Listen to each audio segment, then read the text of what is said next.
Weird. I didn't know 54-year-olds cared what teenagers thought.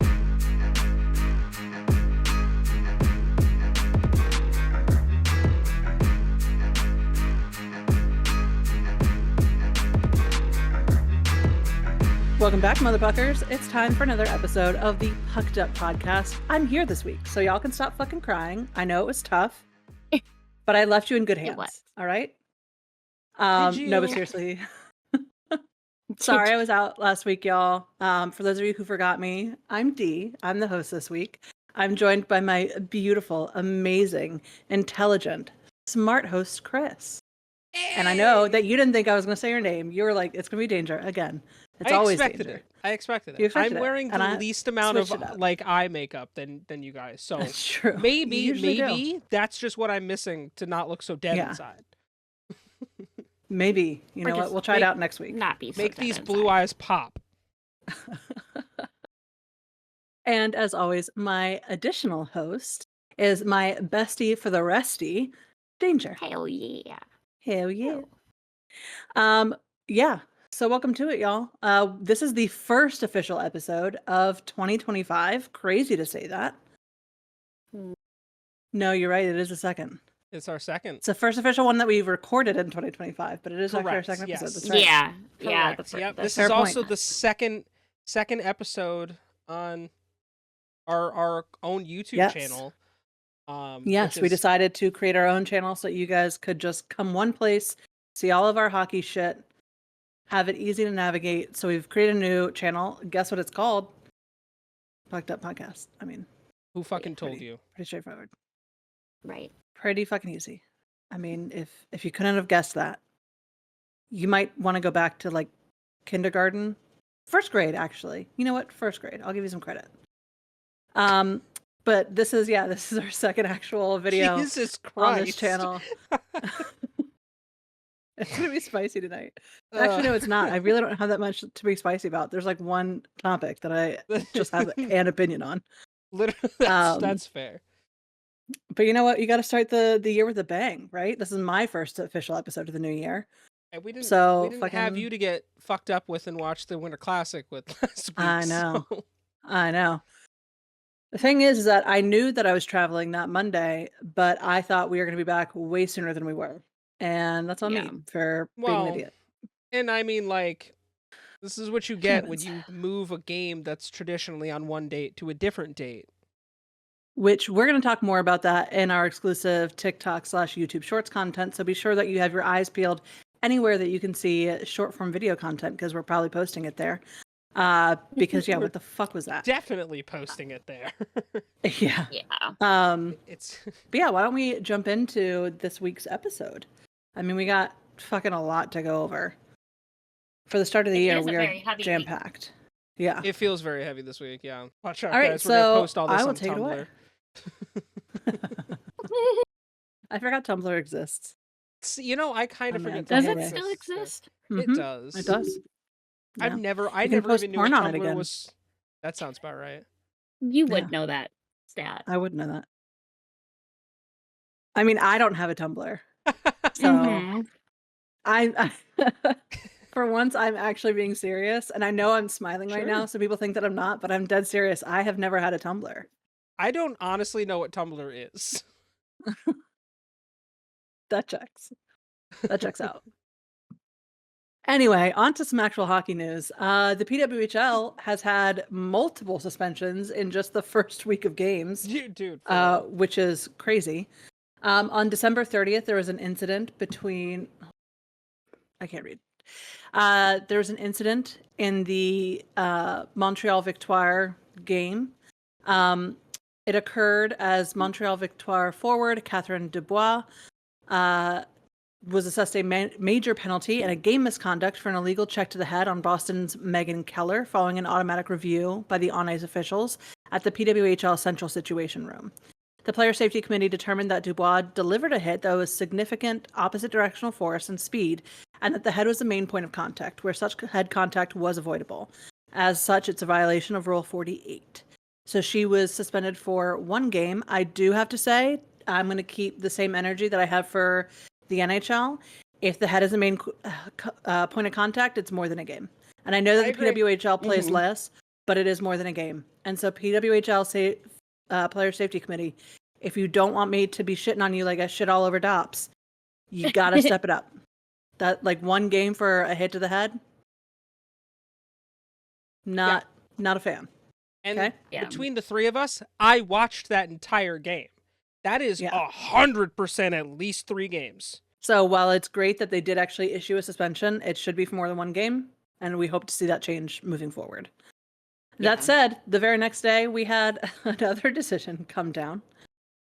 This was for a game on January 2nd, and it was between somebody and somebody else. That's usually how games work. It was Boston Fleet and the Minnesota Frost game. Yeah. So, interestingly enough, Boston Fleet forward Kelly Babstock and Minnesota Frost forward Britta Curl-Salem have been suspended for 1 game each. So a player from either team. At 9:01 of the first period, Curl-Salem was assessed a minor penalty for roughing against Fleet forward Teresa Schaffzel. Girl, email me. Please tell me how to say her name. I'm going with Schaffzel until further notice. I think you got it right. That seems Upon review of the incident, the Player Safety Committee determined that Curl-Salem used her stick to recklessly and dangerously make contact with Schaffzel in the neck and head, which is a violation of PWHL Rule 61, high sticking. The committee reserves the right to reclassify an infraction differently than it was called on the ice. At 11:23 of the second period, Babstock was assessed a minor penalty for cross-checking against Curl-Salem. Upon review of the incident, the Player Safety Committee determined that Babstock displayed no intention of playing the puck and recklessly and dangerously extended the shaft of her stick with both arms to strike Curl-Salem in the neck and head, which is in violation of PWHL Rule 60, cross-checking. These are the first suspensions for both players through their careers. So it sounds like the second one was a little bit of retaliation for Curl-Salem's hit on Teresa Schaffzel. We all know how that feels. You want to get one back for your teammate, all that kind of stuff. But again, both of these, it seems like it was towards the upper body. We should not be doing that. I agree. In girls hockey and boys hockey, like we should not be doing that. We know that the head and the neck area are fucking fragile and cause a lifetime of issues. So if you're gonna cross-check somebody to get one back for your teammate, fucking go for the ribs, man. That shit still hurts, and I won't be as mad at you. Right. So yeah, no, I agree. Won't be as mad. I agree. I'll still be pissed, but like that's, like people need to be more cognizant of words. I can't speak, but they need to be like more aware of what they're doing. And again, I get it. You lose control for a second. Your anger takes over. That temper. I played. I understand. I thought you were gonna say I'm Irish. I understand. I played. I understand. I'm Irish and Italian. There's nothing worse than a drunk with a temper. Right. But no, like I played. I get it. But like yeah. Then you end up coming up to another situation like this. So it's like, hey, guess what? You get a nice vacation. Yep. So yeah, no, just be a little better, guys. Be a little better. Yeah. I hate to see it, especially again over like dumb shit. Like nothing. Right. Exactly. Nothing is that serious. Well, with that, let's actually talk about a game we were just mentioning, the PWHL Takeover Tour, which had its first ever stop in Seattle this past week and is then going on next to Vancouver and then Denver. Yeah. They were at the Climate Pledge Arena, which is notably the Seattle Kraken's home arena. They had, let me get this number right. Excuse me. Scroll, 12,000? Yeah, I was trying to find the actual final number, and it's just not in here. It has all these other interesting fucking facts. Cool. 12,608 attendees for the Boston Fleet Montreal Victoire game. Boston won in a 3-2 shootout over Montreal, which Chris watched that whole game. I did. It was incredible from what I saw too. Boston came back from down 2-0 in the third period, tied it up. Wow. There were the saves on both sides from both goalies throughout that overtime period was crazy. I was like I wasn't even sitting. I was standing. I'm not a fan of either of these teams, but just standing watching these saves was I was purely entertained. What a great way for the league to start off the tour. Yeah. You had the majority of the Seattle Kraken roster were there, as well as a lot of the rosters from both teams were at the Kraken game the night before. I know Seattle's one of the names that we've heard heavily on the expansion list, as well as every other NHL team. Yeah.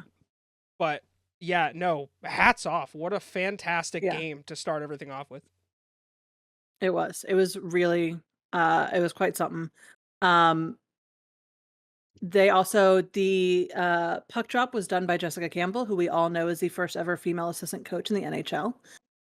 Which is just like also a really cool moment to have that. And then I saw a video, and now I can't remember. Yanni Gord and his daughter announced the starting lineup for Montreal, I believe. Right. And it was so cute because he'd have to be like, "All right, starting at center or whatever we have," and then he'd whisper to his daughter Emma, and he'd be like, and she'd go Marie Philippe, and then he'd say the next one, and she would be like, That's just repeat. It was adorable. it was very cute. Yeah. Who Yanni Gord is a native of Saint Narcisse in Quebec, so that's why he read the Victoires starting lineup. Also, Sue Bird and Megan Rapinoe. Rapinoe, I think, actually. Yeah, Rapinoe. Yeah, Rapinoe sounds better. Sorry, Megan. It's just true. But it is Rapinoe, and I remember that every time after I say it. They were both there and visited with the fleet after their win. Before the action on ice, highlights from the Emerald City included open team practices and a youth hockey skills clinic at Kraken Community Iceplex. Wow. A trip to the Pike Place Market, and a Saturday night Kraken game. So they had lots of stuff going on. Of note, again, we said that the attendance numbers were 12,608. So far through this season, they've had 22 games. The total attendance for those 22 games is 148,311, meaning that each game is averaging about 6,700 people per game. So this game doubled their average. Hell yeah. Which just shows you like how much Seattle is willing to like show up and show out for people to be, in their city. And I think that as we talk about them having an expansion down the line here, I think that's a really strong pitch if Seattle put in a bid. If they put in a bid, that's a hey, we just did this. Imagine what would happen if we had a team every week. Here. Yeah, we had a team here every week during the season. Boom. And I mean, we saw this with the Kraken and just the explosion in the Pacific Northwest. I feel like this would just be a huge win. Absolutely. And you did see a lot of the Kraken players up in the rafters as well, cheering on the girls, which was really cool to see too, that they took the time to get in on some really good hockey. So very cool. Was it Maddie Beniers that wore a PWHL jersey the night before, I think? Might have been. I think, yeah. Yeah, I don't remember who it was. But yeah, there was a lot of pride for the girls, and we appreciate that. Hell yeah.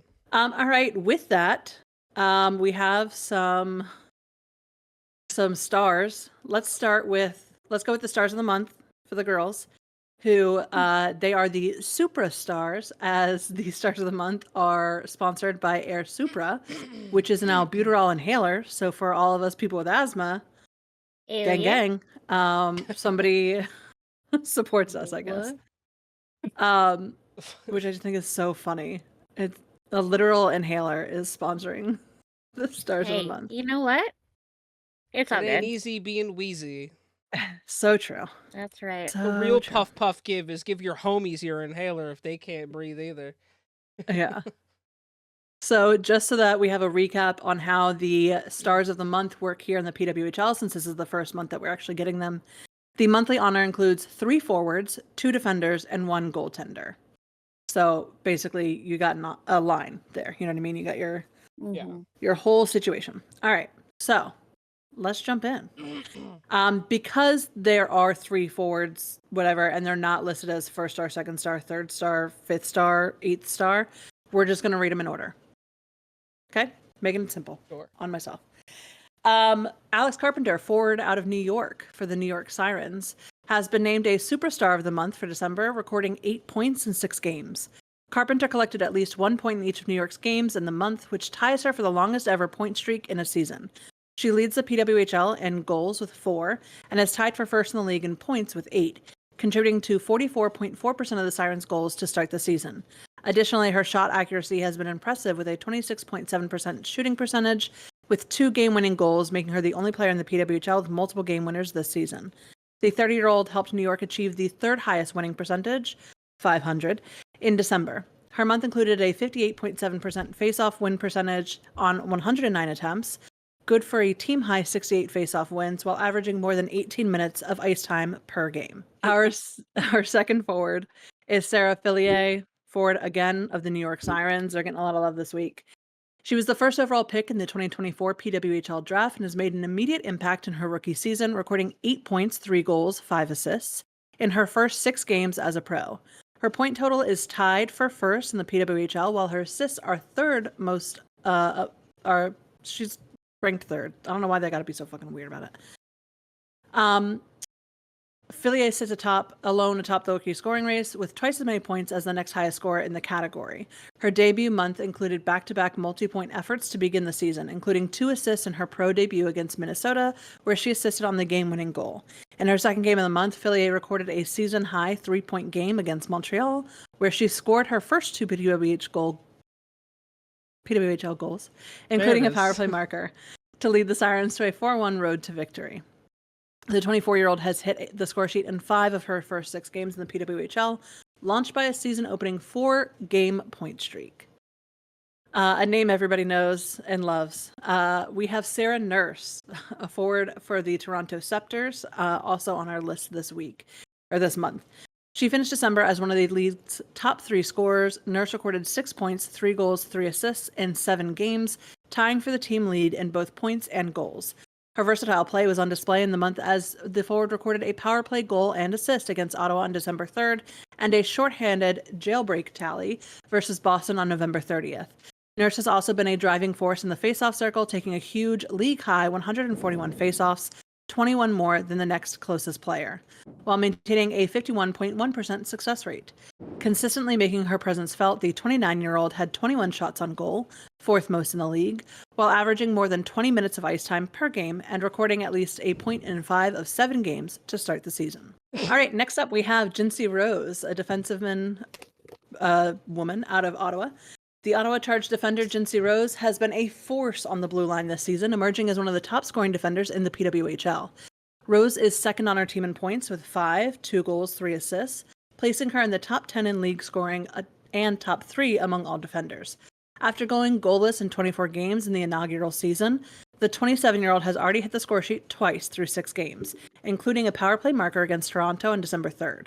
Her standout December also included 2-assist game against Minnesota on December 19th, and a game-winning goal with less than 2 minutes left in a pivotal matchup against Toronto on December 31st. Averaging over 21 minutes of ice time per game, Rose's strong two-way play and ability to step up in key moments have made her an invaluable asset to the Charge, who currently sit in third place in the standings for the PWHL. Next up, we have Claire Thomas, a defender for the Minnesota Frost. She has been a standout in the PWHL this season, her first in the league after being selected 3rd overall in the 2024 PWHL draft. Thompson is tied for the league lead in points with 8, 1 goal, 7 assists, while leading all players with 7 assists, showcasing her ability to generate offense from the blue line. The 26-year-old recorded points in 5 of her 6 games played in December and is currently on a 4-game point streak, 1 goal, 6 assists. Her month was highlighted by her historic December 19th performance against Ottawa, where she tied the PWHL record for most points in a single game with 4, 1 goal, and 3 assists. Averaging more than 22 minutes of ice time per game, Thompson has been a critical presence for the Frost at both ends of the ice. And that leads us with our goalie of the month, who is Ottawa Chargers goaltender Emerence Maschmeyer. She has been a cornerstone for her team thus far, starting 6 of 7 games while leading the PWHL in several key categories. Maschmeyer has played the most minutes in the league with 361 and leads all goaltenders in save percentage with a .938, shots against 194, and saves with 182. She is also tied for first in both wins with 3 and goals against average with 2.00. The 30-year-old started the season by making a career-high 42 saves against Montreal, while her month was capped off with 2 regulation road wins. First against New York on December 29th, and then versus Toronto on December 31st, where she combined for 71 saves on 73 shots, achieving a .973% save percentage across 2 games. The 2 wins propelled Ottawa to 3rd place in the standings, with Meschmeyer backstopping the team to each of its 10 earned points this month. Those are our Air Supra superstars of the month. Well, I'm glad you saved yourself there with the little Claire Thomas. What did you not catch yourself? You said Claire Thomas instead of Claire Thompson. Whoops. No. Fucking whatever. I was like, good save Sorry. at least. Just kept going, and I was just like, this bitch out here. Hey, you know what? Wow. Yeah, I completely messed that. So funny. Well, Claire Thompson, I'm so sorry. Email me your name and I'll remember it better next time. Email me your name, or I'll just call you Claire Email Thomas me your from now on. name. So I just can't read. that. That's all. I just Got did all some that Wait, and you know what? just misread one of the most common names. Yeah, you fucked Ever. up. You done fucked What's up, in- Aaron? What's in that cup? Okay. Whiskey. She already said alcohol. I lie. All right, Not me but with- that does not me mean with my that we are little on to our 3 non-alcoholic stars beer. of the week, as presented by Shark Ninja Canada. Remember, Shark Ninja, if you want a sponsorship, Sponsors. hit your girl up. Call us and like There's a French version of this press release, and if Shark Ninja sponsors us, I will read it entirely in French one episode. Shark Ninja, hit me up to take on this challenge. oh, we know all about it because last week that's the only fucking version we got. Yeah, that was so funny. Like, Wait, both of what? our computers just defaulted to the French version of the article. That's so funny. I'll It have was to like, what the fuck is going I'll on? have to clip the in between was that so you guys didn't confused. see. I'll send it out to Yeah. Dee so she could see. We were both like, this isn't fucking French. I Yeah, took French all forever of a ago. sudden I went to go read can't from it, read and I it. was like, I could struggle bust my way through it, Am I high or but is it would this take French? me a while. The problem was we were Yeah. both high and it wasn't French. And it wasn't. It French. wasn't French. And That's hilarious. what was actually. the other thing I sent you where it was like, am I like, this isn't just me, right? Like, Yeah, this- her fucking like 2 different times her computer had spelling errors that I didn't have. yeah, yeah. It was Like- so weird. I'm like, I know I'm That's high, so but I'm funny. not that high, you know? It's like, bitch, I can still Yeah. read. Right?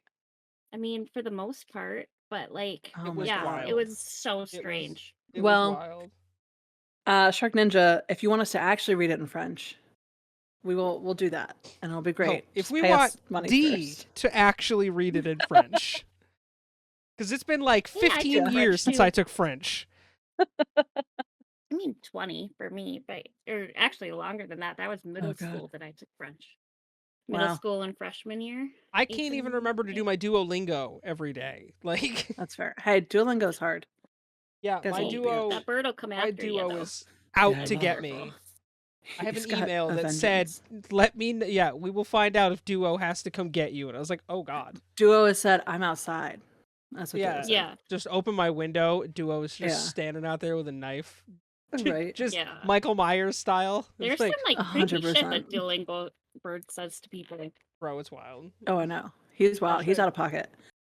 Yeah. All right, let's jump in as always with our 3rd star for this week. Our 3rd star is Hillary Knight, a forward for the Boston Fleet.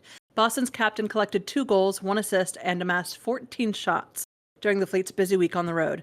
Against Montreal on Monday, the 35-year-old from Sun Valley, Idaho. Wow, that I'm not the hoe. what a you the name. hoe. Sorry. Anyway. Sun Valley, Idaho. Sun Valley, that just sounds Idaho. so Midwest. Anyway, our Sun Valley hero scored her 3rd goal of the season, then notched her first 2-point performance of the 2024-2025 campaign with a goal and an assist and 5 shots against the Frost. While it didn't show up on the score sheet, Knight also harried Minnesota defender Claire Thompson, I got it right there, into the Hey. turnover that resulted in Tapani's unassisted goal that tied the game 3-3 with just 2 minutes and 28 seconds left in regulation play. In Seattle, Knight followed up with a season-high 6 shots. With 4 goals in 8 games this season, Knight is just 2 short of her total for 24 games in the PWHL's inaugural campaign.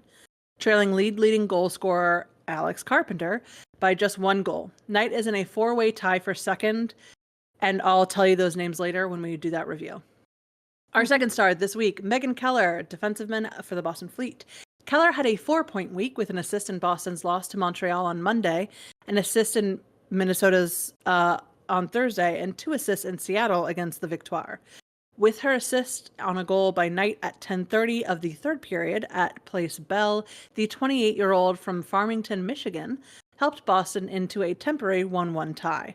The combo clicked again in Minnesota when Keller kept in the puck at the point and took a shot before Knight converted the rebound at 7:05 for the third period, getting the Fleet on the scoreboard and having the 2-0 lead Minnesota had built with second period goals 43 seconds apart. At Climate Pledge Arena, Keller collected her second 2-point game of the season. She had 2 goals against the New York Sirens on December 8th to help the Fleet wipe out a 2-0 deficit and lengthen our point streak to 4 games. Keller's pass from the top right wing circle set up Hannah Bilka's 5-on-3 one-timer to the short side at 12:54 of the second period, and her assist on Tapani's tying goal marked yet another success for Boston PWHL's leading power play with 29.2% success rate. That brings us to our first star of the week, which is a name we've now heard twice in this segment so far. None other than Susanna Tapani, a forward for the Boston Fleet. At Seattle's Climate Pledge Arena before a season-high crowd of 12,608 in Sunday's opener of the PWHL Takeover Tour, Tapani scored the game-tying goal at 10:58 of the third period and contributed a shootout goal to give the Fleet a 3-2 victory over Montreal. Tapani's performance capped a 3-goal week, helped Boston snap a 3-game losing streak, provided the team's first road point of the campaign, and snapped a 4-game win streak by the Victoire. After being held off the score sheet in a 3-1 loss to Montreal at Place Bell last Monday, the 31-year-old native of Turku, Finland, made PWHL history in the following contest against Minnesota, scoring twice within 49 seconds to record the fastest 2 goals ever by a PWHL player. Toronto's Natalie Spooner scored twice in 3 minutes and 11 seconds against Ottawa last March. The Fleet trailed the Frost 3-1 with fewer than 4 minutes remaining in regulation time before Tapani scored on a power play at 16:43 and added an even strength score to pull Boston even at 17:32 of Minnesota's eventual 4-3 overtime. The 4 goals in 8 games this season, Tapani has matched her goal total over the 26 games she played last year. All right, so now everyone's curious, where does everybody stand? Let me tell y'all, this ranking, fucking nuts. So fucking nuts. You have Alex Carpenter securely in first place with her 40 points. But then you have a 6-way tie for second. Abby Boreen, Sarah Fillier, Emerence Mashmeyer, Marie-Philippe Poulin, and Susanna Tapani and Claire Thompson all fucking tied with 30 points for second place. Because we have 6 people tied for second, our next spot is tied for 8th. We have 3 people tied for 8th. With Megan Keller, Katarina Mrazova, Kendall Coyne-Schofield, Michaela Cava, Megan Keller, and Katarina Mazurova all tied with 20 points. We then have 2 people tied at 11. That is Kendall Coyne-Schofield and Hillary Knight, both tied for 11th place with 10 points. That's how stacked everything is right now. As the season goes on, we'll see that adjust. We won't see fucking 6 people tied for second. Thank the Lord, because that's a lot. Yeah. I don't even know how you fucking figure that out, but that's where we stand so far and so early into this year's score sheet. All right, y'all. That was a lot. We had a lot. I'm ready to pass it over, except I'm passing it back over to myself. Fucking Christ almighty, why do I do this? We are going to jump straight into it. We have our stars of the month for the month of December for the NHL. For those of you who don't remember, the stars of the month, as presented by Geico, also shout out to our 4th star, who is the Fan Advantage 4th star. This week, or this month, for the month of December, it is Katrina Vlasic, who's a Chicago Blackhawks fan. Geico and the NHL have launched yada yada. Katrina, who is also known as the mayor at Chicago games because she makes everybody she meets at United Center feel like part of the Blackhawks family. There's a whole video that's beautifully done, and you can find that online at NHL.com, or I'm sure Geico has it on fucking Instagram or some shit. I don't know. I don't follow them. Anyway, it showcases the passion and energy that Katrina brings to every game to provide her team with a fan advantage. So good for you, Katrina. Sorry you're a fan of such a suck-ass organization. And it's really unfortunate that that fan advantage doesn't actually help your team be any better. No. Just holy shit. Actually, maybe they should just put Katrina on ice Maybe and see it what might. happens. You know what I mean? It could really help. Chicago, I'm giving you that idea for free. Try it for our entertainment purposes only. Thank you very much. All right, with that, we are going to go into our third star, Jacob Markstrom, goalie for the New Jersey Devils. Markstrom went 8-1-1 with a 1.30 goals against average, a .937 save percentage, and 2 shutouts in 10 games to help the Devils complete an 8-4-1 record for December. He yielded 2 or fewer goals in all but his final start of the month, highlighted by consecutive shutouts on December 21st and December 23rd. Markstrom's 139 minutes and 35-second shootout sequence from December 17th to December 27th was the second longest of his NHL career, behind just a 144-minute and 46-second run in October of 2025 to November 2nd of 2021. Sorry, I said October 25. I meant October 25th to November 2nd of 2021. The 34-year-old Markstrom, who was acquired by New Jersey in June, owns a 19-7-2 record with a 2.15 goals against average, a .912 save percentage, and 3 shutouts through 28 total appearances this season. He ranks second in the league with wins, second in goals against average, minimum 13 games played, and is tied for second in shutouts. Our second star, none other than Leon Draisaitl, a center for the Edmonton Oilers.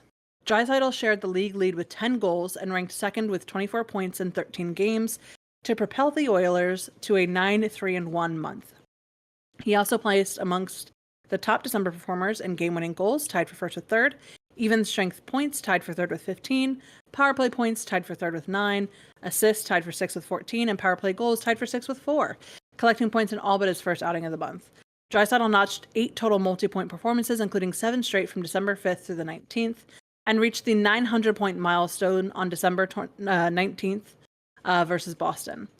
At 751 games, he became the 4th fastest active player to accumulate 900 points, behind only Connor McDavid, who did it at 602 games played and is his teammate, Sidney Crosby, who did it at 677 games played, and Nikita Kucherov, who did it in 743 games played. The 29-year-old Draisaitl, who won the Hart Memorial Trophy, Ted Lindsay Award, and Art Ross Trophy in 2019-2020, paces the NHL with 27 goals, as well as 8 game-winning goals, and sits second with 56 points through 37 total appearances thus far this season. Yeah, He's you just know how killing many it. fantasy points he has? Because it's 117. I know this And because he's on my team. What's he doing right now? Just Does a he little have any reminder that I points? hate Chris. First star is Nathan MacKinnon. I don't hate Chris. That's a lie. I hate Chris's team in fantasy hockey. You hate though. my team because it's That's not a lie. disgusting. Yeah, because it's the fucking worst, and we never should have let you do it. First star, Nathan MacKinnon, center for the Colorado Avalanche. MacKinnon led the NHL with 7 goals and 18 assists in 13 games to lift the Avalanche into third place in the Central Division via a 10-3-0 month. Tied for the most wins and points in the league. They're tied with Vegas, by the way. This marked the 5th time that MacKinnon has produced at least 25 points in a single calendar month after December 2023, March 2024, January 2024, and November 2019. MacKinnon finished December 2024 among the lead leaders in even strength assists, first with 13, even strength points, first with 20, assists, second with 18, shots on goal, tied for 6th with 52, even strength goals, tied for 7th with 7, and plus minus, tied for 7th with plus 11. He found the score sheet in 11 of his 13 appearances, ending the month on a 5-game assist point streak, and recorded 7 multi-point performances, highlighted by his 9th career 5-point outing, including his 600 NHL assists on December 10th versus Pittsburgh. The 29-year-old MacKinnon, the reigning Hart Memorial Trophy and Ted Lindsay Award winner, tops the league with 47 assists and 61 points through 38 total games this season. Those are the stars of the month. Nice. Oh, All yeah. right. That leads us to... Actually, I'm going to switch up. We're going to do the Rookie of the Month for December. Our rookie of the month, Lane Hudson. He has 2 goals, 11 assists, 13 points in 14 games played. Hudson edged San Jose Sharks center Macklin Celebrini. NHL, I'm going to need you not to say the word edged. I'm sorry. You should not be using that. Of all words. You need to fucking look that up in the dictionary. Please stop saying someone edged somebody else. It does not mean what you think it means. Okay? Edged out? It does. Sure. It does sure, mean sure. what they think, but also Edged. not. Let's not NHL.com. Anyway, Hudson edged San Jose Sharks center Macklin Celebrini, Philadelphia Flyers right wing Matvei Michkov, Canadiens teammate Emil Heineman, and Calgary Flames goaltender Dustin Wolf out for the honor. Actually, it doesn't even say out. It just says he edged them for the honor. So you know what? I'm not even. We're gonna leave that where it lies. No, please stop. Please stop. It just that hurts. Let's not. Everything. Anyway, the 20-year-old was a second-round pick, 62nd overall from the 2022 NHL draft, places third among rookies, behind only Michkov and Celebrini. Through his 37 total games this season, he also ranks among the top rookies in assists, first with 24, power play assists, first with 11, block shots, first with 47, takeaways, first with 17, average time on ice, first with 22-26, total time on ice, first with 830 minutes and 10 seconds, power play points, second with 11, and shots on goal, tied for 11th with 42. You got a lot of stats, bro. Good job. You earned it. Woohoo. Moving on. That was a lot of excitement. That was a lot of excitement. I need to go take a nap. Yeah. All right, 3 stars of the week.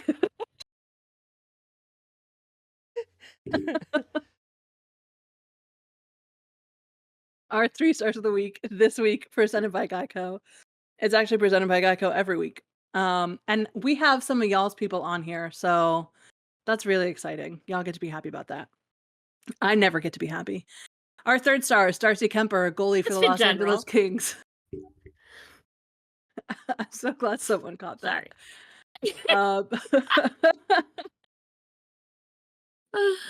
Darcy Kemper stopped 66 of the 67 shots he faced to help the Kings extend their winning streak to 4 games, dating back to December 28th. He made 33 saves for his 33rd career shutout. In a 3-0 triumph over the New Jersey Devils. That's a lot of threes, my guy. You need to change your number. Kemper then made another 33 saves, denying every shot he saw after allowing a goal 1 minute and 9 seconds after the opening faceoff in a 2-1 victory against the Tampa Bay Lightning.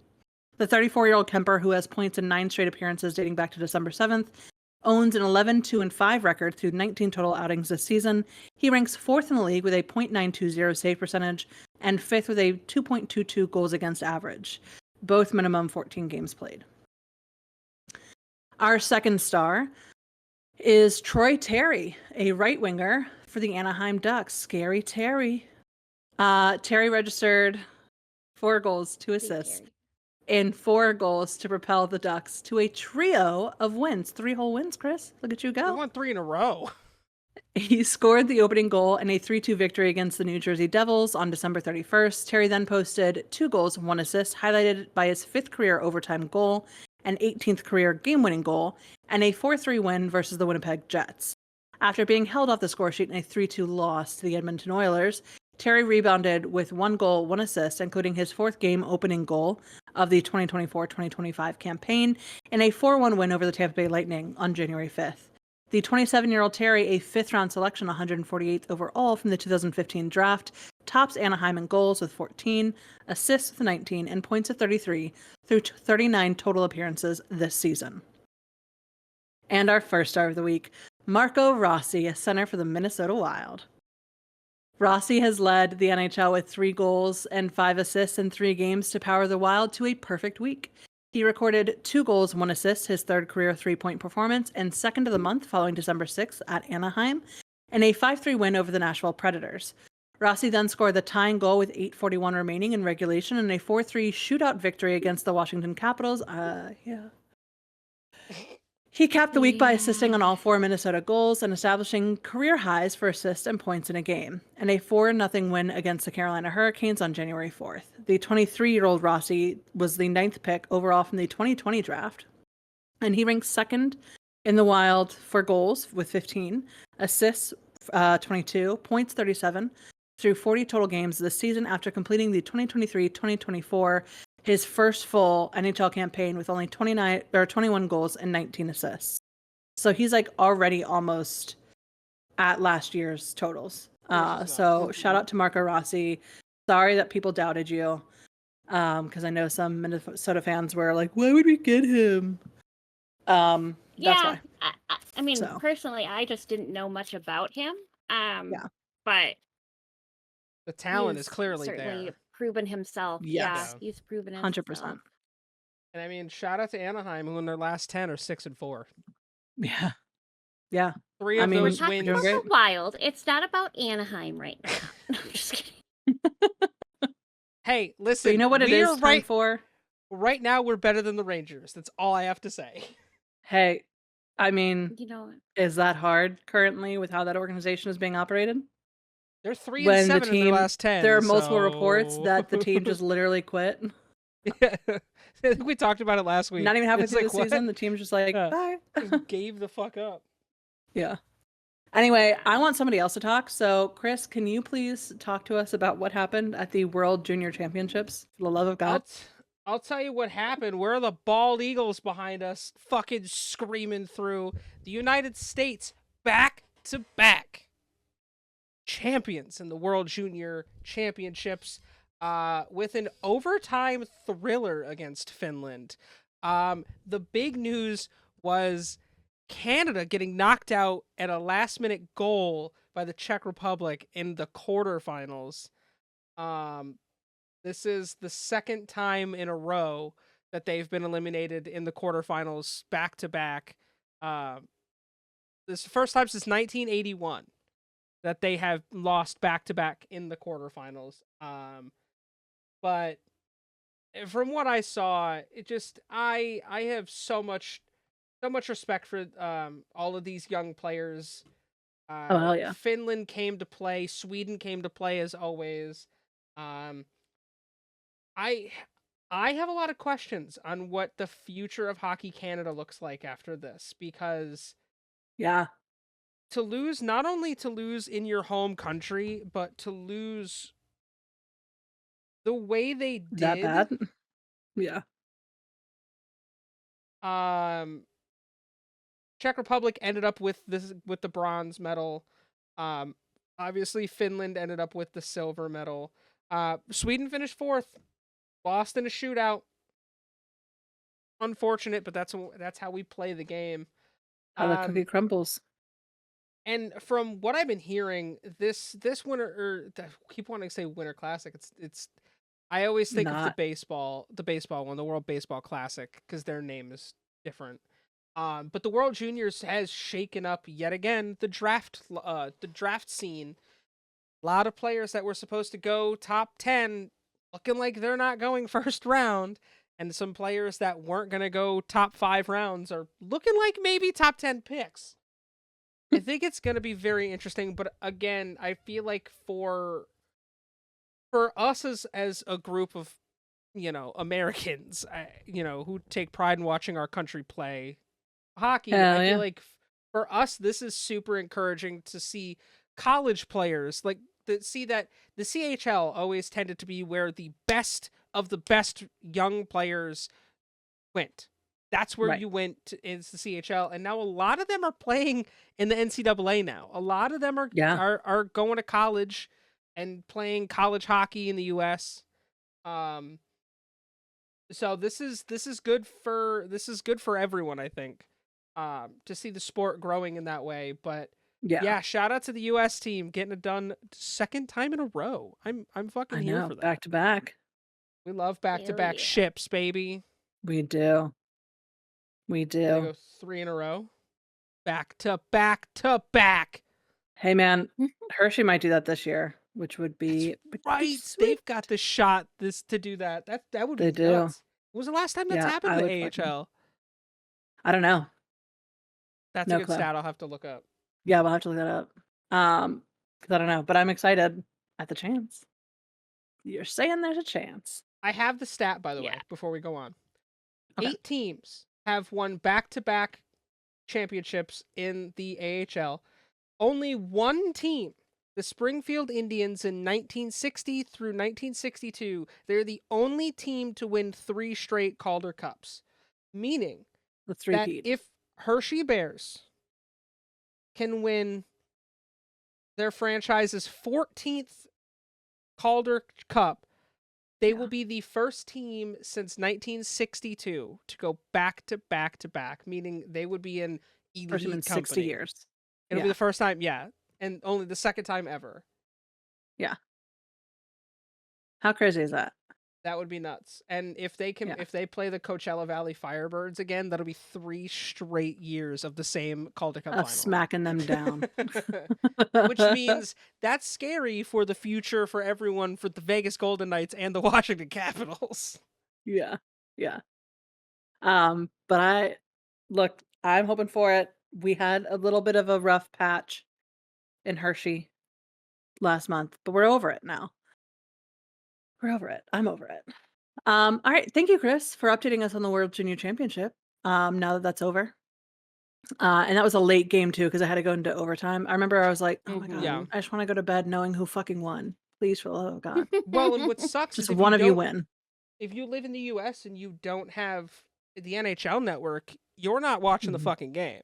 No. Which sucks because I want to watch the World Juniors every year, but I never get a chance to because I have YouTube TV and NHL Network's not an option. And I don't live in Canada, so I can't just be like, TSN, hit me up.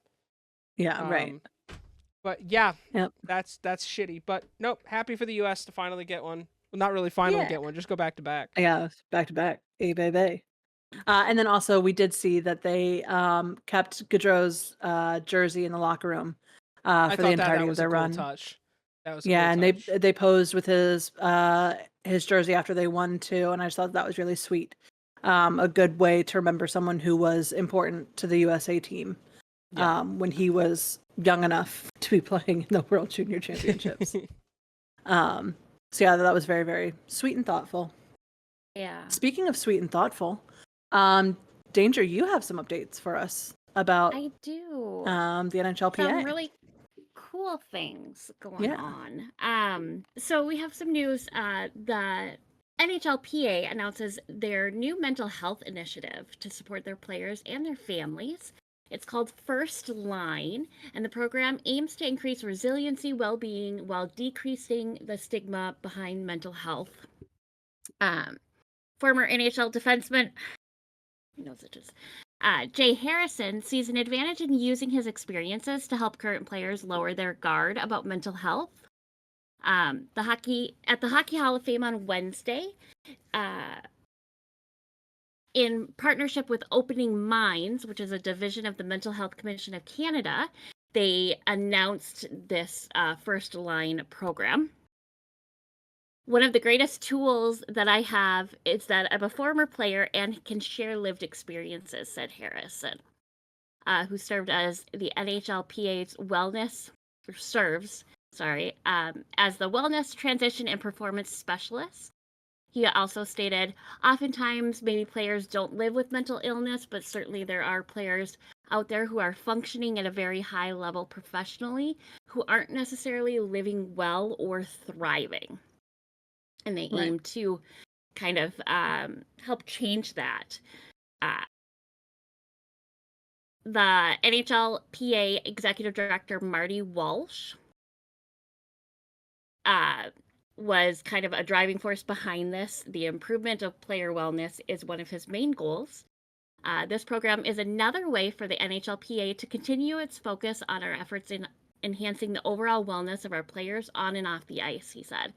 As a recovering alcoholic, I certainly know firsthand of having tools and resources available and how important that is for them.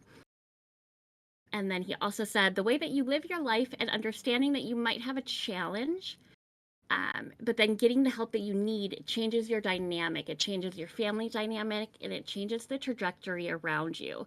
That's exactly what they're doing for the NHL players. Part of the announcement included a video that includes Calgary Flames captain Mikael Backlund and New York Rangers forward Blake Wheeler, touching on the importance of the program, and they're both utilizing this program already. amid the roughly 20 other players that are also already in this first line program. It is inspired by athlete Clara Hughes, and the Women's Hockey League is already looking at implementing a similar program for the PWHL as well.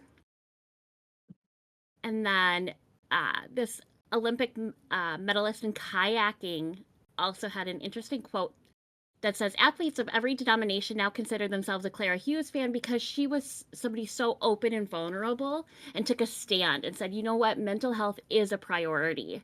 And so, and if you don't know, Clara Hughes was an Olympic speed skater and cyclist.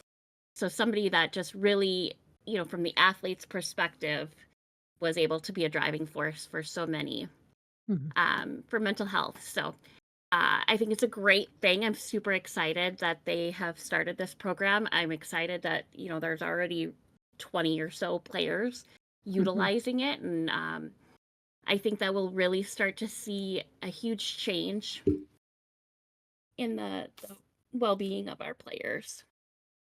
Well, I think it's especially awesome too that this is something that the NHLPA is doing, but it's not just for people with an NHL contract, because you can play in the AHL or the ECHL and not have an NHL contract. Right. And so this also extends to those players, which I think that there's like over 1,000 players between those two organizations. Yeah. Which is just really cool too, that they understand that this is a service that shouldn't be just for people who are lucky enough to have an NHL contract. They're still playing in a league where mental health is an issue, and where support should be given. Well, and like, I don't know if you guys have seen any of it, but there has been some small backlash on not on Instagram, but on social media in general, of comments to be like, well, this should have been offered, this should have been offered. Okay, yes, I agree this should have been offered before, but you also have to understand the undertaking of what they're doing. This is something that had to take some time, because think about monetarily how much the Players Association is putting into all of this. Like, this is a really big deal, and it's not. I think a lot of the misconception is people think that there wasn't anything at all in place for these players, and there was. It just wasn't to the level of what NHL players had. Now that's changing, and for every 19-year-old kid that gets drafted and gets to play in the show, there's 20 other dudes who never get out of the minors. Like, and that's not easy to have that sort of journeyman career. So, no, good on the Players Association for making this happen. Well, and also, let's just call it as it is, right?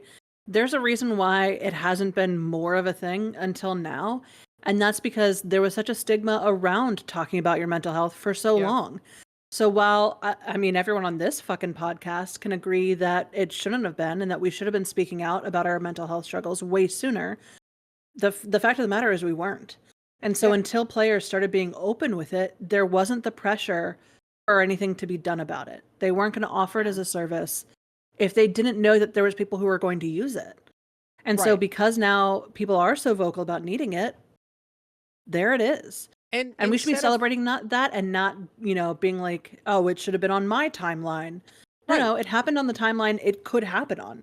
And we should just celebrate that it's there and celebrate the additional steps forward that could be taken to even further expand these programs. And that's the thing, right? Is instead of saying, oh, well, they should have had this. You know what? They didn't, but they have it now. So you know what we need to do? We need to make sure that service is good and available for everyone, and that we don't have to worry about having these conversations anymore. So it wasn't here 20 years ago. It's here now. Let's make it good now. Right. You know? Right. Yeah. Agreed. Big agree. That actually, we're going to segue for a bit before coming back and touching a little bit more on a topic similar to this. But I want to go through the first several releases of the NHL quarter century teams. So as a quick reminder, the NHL is celebrating being a league for a quarter of a century. And so they're doing these quarter century teams where each team, all 32 teams in the league, right? 32? There are 32. Right. are going to pick a first team and a second team of 6 players. These are players past and present. They then put those lists out online, and then NHL is going to sort of like pick and choose from those lists, and there's going to be a fan vote, and it's this whole like months-long campaign, right? So we have gotten several of our teams in, so let's quickly go through that. In case you need a list of all the teams that are available, I just sent. Yeah, I have mine. All right, so we're going to start with the St. Louis Blues, who announced their first and second team on December 30th. We have Alexander Steen, Vladimir Tarasenko, Keith Tkachuk, Alex Pietrangelo, Chris Pronger, which is so weird because I keep thinking about that as Spronger because of Sprong, and my brain just broken. Chris Pronger won a Stanley Cup with Anaheim. The St. Louis Blues have also selected Jordan Binnington, and that will round out their first team. He's kind of the Their best second goaltender team. they've had. Well, their second team, David Backus. Backus. There you go. Backus. Ryan O'Reilly, David Perron, Al McInnes, Colton Perriello, and Brian Elliott. Next up, the Chicago Blackhawks released their first and second teams on December 31st. Their first team consisting of Patrick Kane. It's just very funny to me that they would put him on this list after. Anyway, Patrick Kane. He did win them 3 Stanley Cups. No, I just mean that I don't think that they handled they did him well. They did. You know what I mean? Not at all. So I just think that that's like mildly disrespectful to be like, not a yeah, person we on didn't really this give a list shit at the that they end of handled your well. season, but Yeah. like, we're going to put you on our list. Sure. I just think that that's sad. Anyway, Chicago Blackhawks, Patrick Kane, Patrick Sharp, Jonathan Taves, Duncan Keith, Brent Seabrook, and Corey Crawford. Their second team, Alex DeBrincat, Marian Hossa, Brandon Saad, Brian Campbell, Nicholas Hamilton. Jalmerson. Jarmelson. There's an H in there. Yeah, it's not. It's silent. Jalmerson. Sure. Jocelyn Thibault. That one I can say. So. Yeah, No silent letters there. That whole first team is just the team that they had from the 2010s. Yeah. That won them 3 Stanley Cups. That's all that team is. Yeah. For the Arizona Coyotes, who released their lists on January 1st, we have our first team, Shane Doan, Clayton Keller, Radim Brada, Oliver Ekman-Larsson, Keith Yandel, Mike Smith. For our second team, we have Martin Hansel, Jeremy Roenick, Nick Schmaltz, Zbigniew Mikhailik. Sorry, Zibby. Let me know how you're supposed to say that. Teppo Nunanen. Numanen. There's a double N there. It's Numanen. But it just looked like a bunch of N's. You know what I mean? Mm-hmm. Because it's like ba-dum. Anyway, Ilya Brizgalov. Yeah. Brizgalov. Well, emphasis on the second syllable. Columbus Blue Jackets, who announced on January 2nd their first team, Cam Atkinson, Rick Nash, Artemi Panarin, Seth Jones, Zach Werenski, Sergei Bobrovsky. Second team, Nick Foligno, Johnny Gaudreau, Boone Jenner, David Savard, Fedor Tyotin, and Steve Mason. I'm just going to take a quick time out to say I wish they'd put Johnny Gaudreau on first team. I don't know if it matters first team versus second team, but I personally wish Johnny had been first team. I understand statistically why they would put him second team. He was only there for 2 seasons. I think the moral trophy here is first team. I think it's a moral trophy. Especially because Artemi Panarin is playing for a whole ass other team right now. Yeah. Same as Sergei Bobrovsky. Like, I know they're important to your thing, but like, so yeah, I don't know. It's I understand why. Again, I'm happy he's there. It's all statistical based on the last 25 years, so I get it. Yeah, I get it. At least he's on the Anyway, list. moving on. We're going to see some funny things happen here. The Florida Panthers have announced their first and second teams on January 3rd.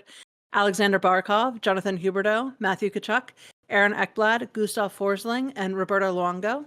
Second team, Pavel Bure, Olli Jokinen, Sam Reinhart, Jay Baumeister, that's just a great name.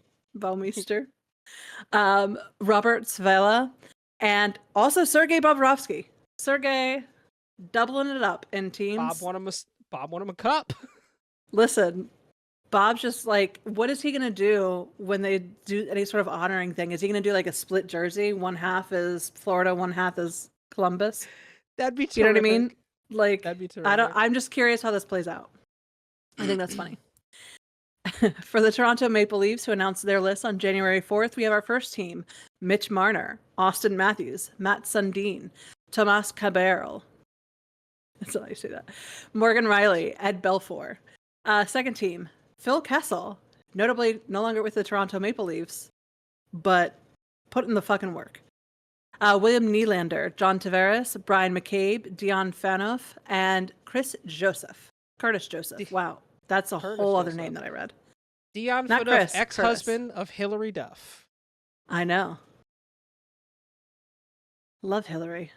Good for her. Oh, yeah. The Anaheim Ducks on January 5th announced their first and second teams. First team being Corey Perry, Ryan Getzlaff, Timo Solane. Timo should have been first on how they put this online. That's a personal preference. Timo should have been first. Timo should have been slated ahead of Corey Perry, but that's a personal preference. Scott Niedermayer, Cam Fowler. Again, you just traded the motherfucker, and you're going to put him on your list? But he also played 991 games there. I know, but you could have waited till 1,000. And I know you had that conversation. Yeah. I think he should have celebrated 1,000 games with Anaheim. I get it. But like, wait 9 games. What's the big deal? What's the hurry? You're already like bottom of the league. What's the hurry? Jean-Sebastien Giguère rounded out. Giguère. That's not how you would say it. No, that's not how you say it. Second team. Second team, Paul Correa. Correa. Bitch, you better say Paul Correa's name right. Paul Correa, Bobby Ryan, Jakob Silverberg, Chris Pronger, who we just saw 3 teams ago. He's also going to have to do the half and half thing. Yeah. Francois Beauchemin. I said it right. Beauchemin. You did. There's no N. It's fucking French. There's no N, Chris. I will fight you today, D. I'm telling you, there's no N in French. It's Beauchemin. Yeah. Okay. Potato for French. Let's. I'm just saying. I was right. Don't correct me. John Gibson rounds out that team. The whitest name. Now, honestly, here's my thing. I get why Corey Perry's listed. Corey Perry's the only player in Ducks history to win the Hart Trophy. So, being the only player in history to wear the MVP, I get it. You should be number 1. Nah, Timo Solane. But Timu's the GOAT, so. Yeah, it's Timo. It's all about Timo. Seattle Kraken announced their list on January 6th. Much love to Seattle Kraken, because y'all have only been in operation for what, like fucking 4 seasons now? How big is your list going to be? Very small. First team, Jordan Eberle, Yanni Gourde, Jared McCann, Vince Dunn, Adam Larson, Joey Decord. Second team, Matty Beniers, Oliver Bjorkstrand, Jaden Schwartz, Brandon Montour, Jamie Alexiak, and Philip Grubauer. Groovy! Much love. And then most recently, today, the Minnesota Wild on January 7th announced their first team and second team. And Danger, feel free to correct me on these too. Chris has already done it. Marianne Gaborik, Kirill Kaprizov, Miku Koivu, Jonas Brodin, Jared Spurgeon, Nicholas Backstrom, which is a different Nicholas Backstrom than my Nicholas Backstrom, right? Yeah. I was like, they're different. They're different. They are spelled Our Backstrom was a goalie. Oh yeah, that would have been really easily noted by the G next to his name. Yeah, Mm-hmm. yeah. Yep. I can read. But yeah, and you were right. Everybody pronounces Gaborik, but it was Gaborik. Gaborik. Yeah. Gaborik was the correct way he said at one point, but we loved our Gabby. Yeah. So fuck you, Chris. Andrew Burnett, Joel Eriksson Ek, Zach Parisi, Nick Schultz, Ryan Suter, that's fucking hilarious, and Devin Dubnik. Fucking super sucks. Dubnik. Yeah. Dubnik. You know Dubnik Doobie. got the dubs. Yeah. He did. Devin Dubnik is a good goalie. Yeah. That's why he's on this list. Doobie fucking rocks. So that is who we have so far. We will continue updating you. We probably, because these are going on for quite some time as these roll out. We'll keep you updated with that. And then the fan vote, We'll announce when that is, but it is going to be starting in February. So Fucking Karaya. keep an eye. Korea. Why would you say it like that, Chris? Wow. Just Not you just gaslighting me. Me Oh, just shit. openly gaslighting you on your own podcast. Yep. I know. Let's go back to our conversation around mental health. Chris, do you want to fill us in on some comments that were made on a podcast last week? Oh, fucking boy, howdy do I. So, for those who were not aware of what just happened last week, the Winter Classic happened. Okay. There was the Fucking Chicago trash. Blackhawks and the St. Louis Blues. St. Louis Blues. A lot of stars and a lot of former players ended up there, one of which notably being most recent Hall of Fame inductee Jeremy Roenick. And on his podcast on Friday, he talked about how Connor Bedard didn't even say hello to him at the Winter Classic, accusing him of not respecting hockey history as a result. Let me see if I can find the comments here. Going on to say on his podcast, all the players came up to me, Chelly and Savvy, congratulating us, saying hi, giving us respect, except for one. I'm just gonna say this because I care and I want to make sure it's understood. There needs to be respect in the game. There needs to be respect for the history of hockey. I understand he's 19, he's young and shy, and so on and so forth. But these are, geez, I promise I can read. But these are the things that are going to have to change in Chicago for them to start. What does it say? To start winning. To start winning. That's having the respect, or at least the acknowledgement of, we've got to go up and say hi. Way to go. Because we are all a family. Whether we played 20 years ago or we're playing now, we're all still a part of the family. Let's see, what else did he say? I'm not ripping on him in terms of personality or something or anything like that. The kid needs to learn. If he's going to be a captain of this team, there's a lot of things he has to think about in terms of being a leader. Unfortunately, he dropped the ball there, unfortunately. Yes, and if we don't have that respect to go up and fist bump and say, hey, congratulations, what's going on? How can you do it with your own teammates, right? Yeah. So dude, I don't even know where to start with this. Well, let's start it. So that's the introduction. Let's ask the question of the week, because the question of the week relates to this topic. The question is, what obligations do players have to acknowledge former players, and what counts as enough acknowledgement? So, Danger, take it away. You go first, so that Chris can cool down. Calm down.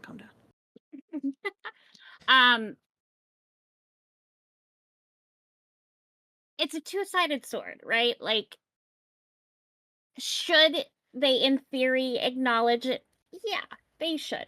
Are they obligated to? Absolutely not. You're not obligated to say hi to anybody you don't want to. You know what I mean? Like, or you can't, or whatever. Maybe his head wasn't in it at that moment. I mean, we were talking before we started recording about it, and it's like, get fucking over yourself a little bit, you know? Yeah. Yeah, I think so. Here's the thing. They were there to be there for this game, to drop the puck, to do all that stuff. As Connor is A, yes, very shy, but B, from my understanding, maybe a little bit superstitious, right? He also, as we all saw, because at least my news feed was taken up with it, he was constantly having to do stuff with fucking, what's his name? Biz, sorry. Oh yeah. Just completely blanked. He was having to film a lot of segments for TNT. So it could also be one of those things that he wasn't just gonna like go up and be like, hey man, because he was trying to get his head into the fucking game. Yeah. Like, I think that we have to acknowledge that there's time and place to this too, right? And he didn't share whether or not they were like, out back and it was after the game had ended and it was, or the next day or whatever. There was no context around this. But that is important because if this kid who has to carry the back on his team because of the poor fucking executive decisions coming down from management, he's the only one that is like, he's being forced to be a leader at 19. If he's having to do that and he's just had to spend extra time doing all these on-air segments that he's not used to doing, that he's probably not comfortable doing yet. I mean, Jesus fucking Christ, look at Connor McDavid, who still isn't comfortable doing that kind of shit, and he's been in the league how many seasons? At this you point, have all of that going up against him, and then you expect him to go up to, like, yes, a Hall of Famer from that organization and be like, oh my God, hi, how are you? So good to see you. Thank you for coming to my game. Oh my God. Like, what do you want from him?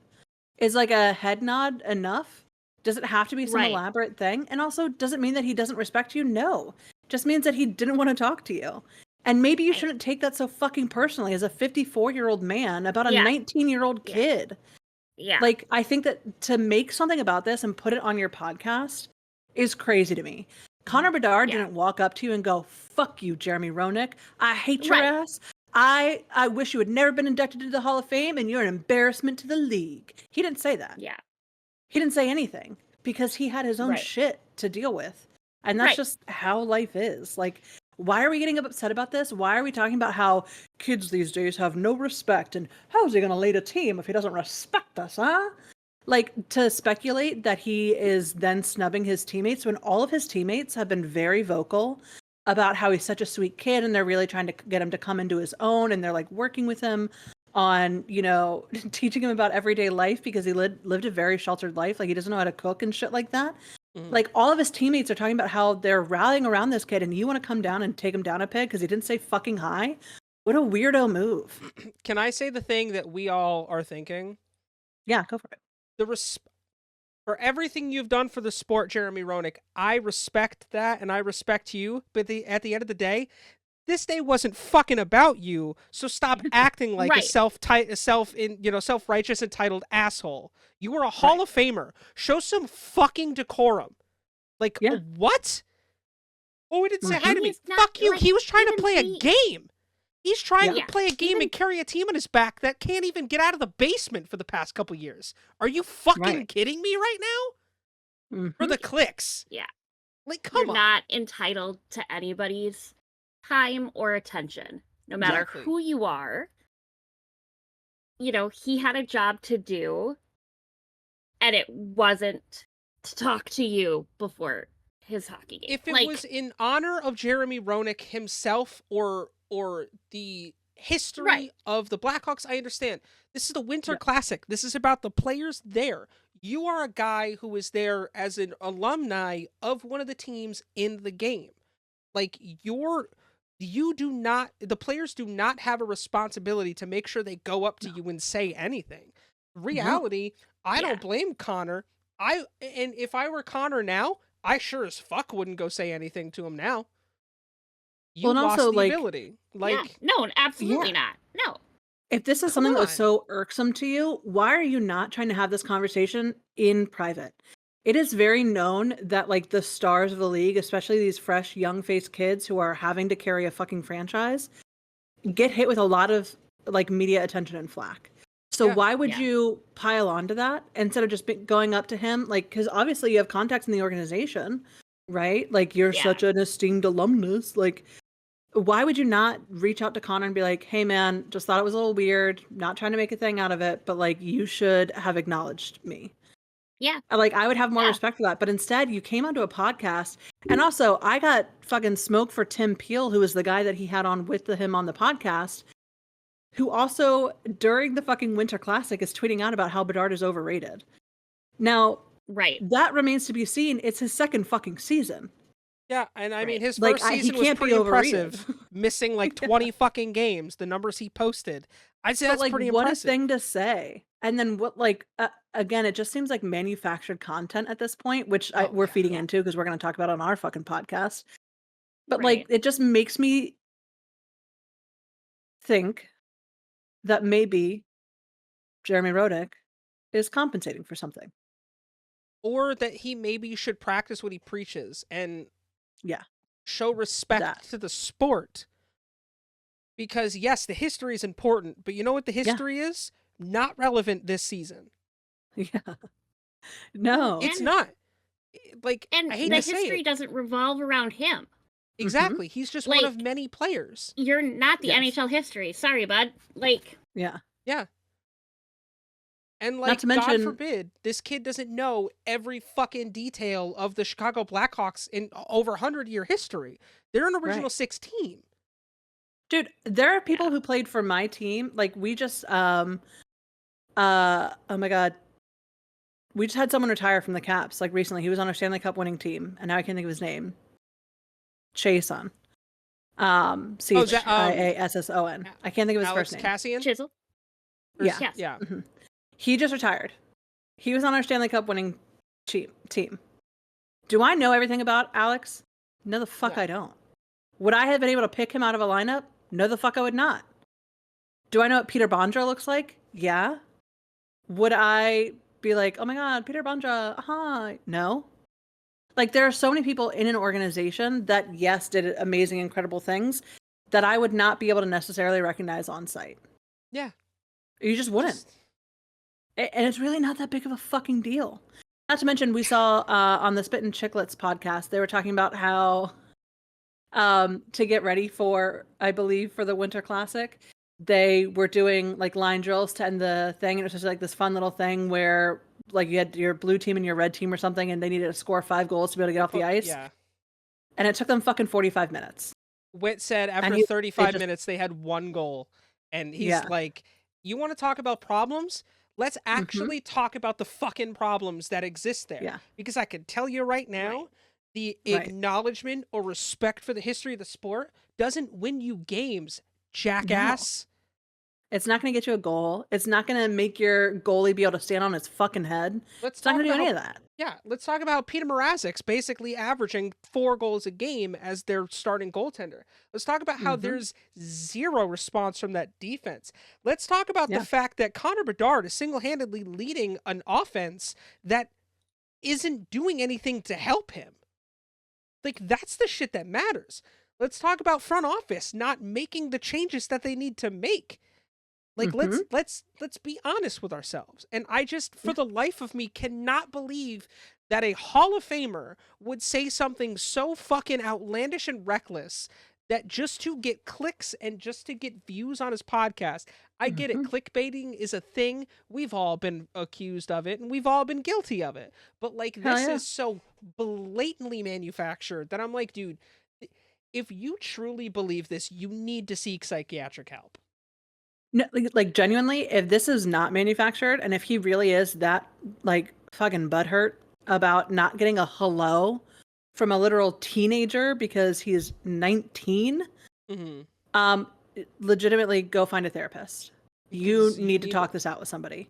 Also, maybe hug your mom if she's still around, or I don't know. I don't know what to tell you. Figure it the fuck out. Yeah, figure it the fuck out. Because get medicated. I don't know. Yeah, that's a weird take to be like that upset about. Is it something that like I can see a world wherein like if we're in a situation where the 3 of us were hockey Hall of Famers and we're at our whatever and someone doesn't say hi to us, can I see me in the group chat being like, yo, can you believe that like so and so didn't even come and say hi? That was a dick move. Not really, but if it did happen, I wouldn't be like, what the fuck? You'd have gotten over it. But like that's 5 where it minutes goes. later. Yeah, it belongs in the group chat. Like some thoughts are meant to be inside thoughts. They're not meant to be outside thoughts. I think what upsets me the most about it is the fact that we just elected this man into the Hall of Fame and he is an ambassador of the sport. I think that's what upsets me the most about it. Yeah. Yeah, it's like a month and a half. Yeah. And this isn't the first time Roenick has had his name in a controversial thing. This is typical Jeremy Roenick, but it's like this is so disrespectful to such a young kid who, again, like you said, we have for the past 3 years on this podcast talked about it's a lot of unfair pressure on these kids. Yeah. And now you're just adding more because, oh, he didn't say hi to me. Bitch, I hope he never fucking says hi to you again. I hope in the rest of his career, you never get a real interaction with Connor Bedard. Because if I were Bedard, I'd walk by him with a finger up every single time. Because fuck you, you're going to put me on blast? You want to talk about one of the people who's been at the height. He's been on a pedestal for so fucking long.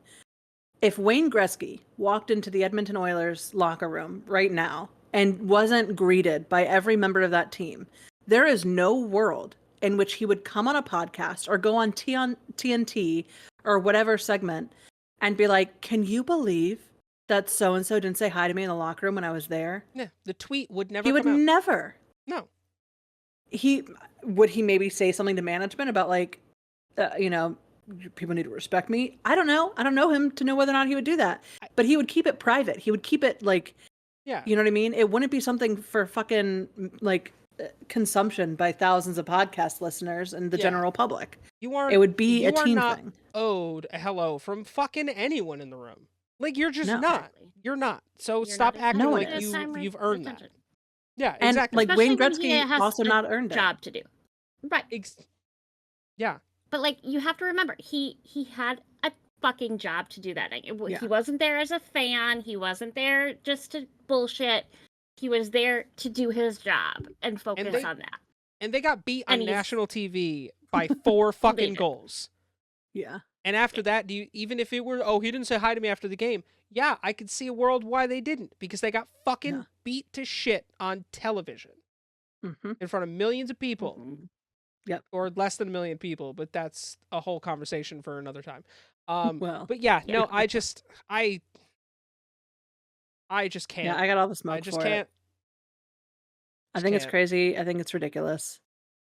I think people got to find better things to do with their time. I hope you got what you wanted out of this, Ronak. I really do, because you look like such a fucking asshole. Mm-hmm.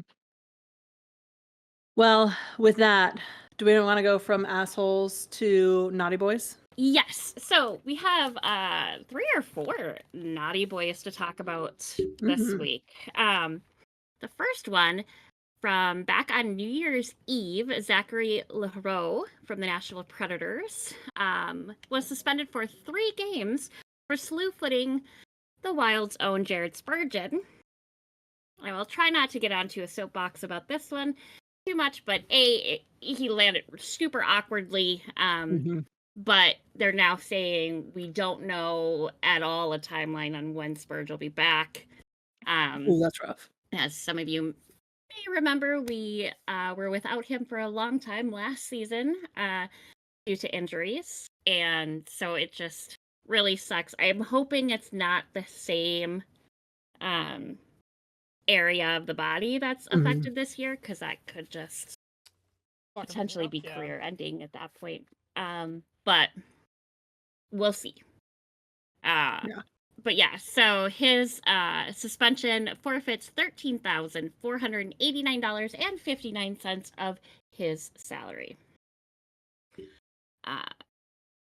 And that took place on January 2nd, so they should be coming out soon of that suspension. There we go.